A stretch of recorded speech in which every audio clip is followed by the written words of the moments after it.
আমরা সেজন্য বলেছি এটা একটা জাতীয় প্রতারক দল, জনগণের সাথে প্রতারণা করছে।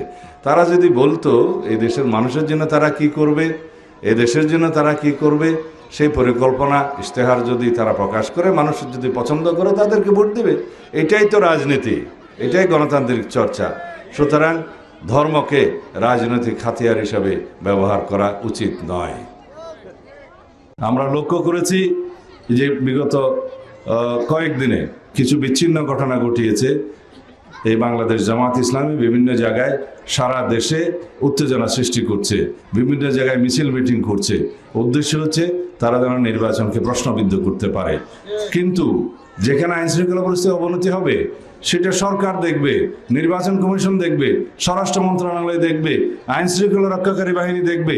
প্রতিবাদ জানানোর দরকার, প্রতিবাদের ভাষা প্রতিবাদের মতো হতে হবে। এগুলো নিয়ে উশৃঙ্খলতা সৃষ্টি করা যাবে না। কেউ যদি এগুলো ব্যবহার করে উশৃঙ্খলতা সৃষ্টি করতে চায়, কোন জেলায় কি সংগঠিত হলো, কি উত্তেজনা হলো, এগুলো নিয়ে যদি রাজনৈতিকভাবে উত্তপ্ত করতে চায় মাঠ, তাহলে পরে আমরা হুঁশিয়ার করে দিচ্ছি, বাংলাদেশের জনগণ গণতান্ত্রিক উত্তরণের জন্য অধীর আগ্রহ অপেক্ষা করছে। এই গণতান্ত্রিক উত্তরণের প্রক্রিয়াকে যারাই বাধাগ্রস্ত করবে তাদেরকে জনগণ অবশ্যই প্রত্যাখ্যান করবে ইনশাআল্লাহ।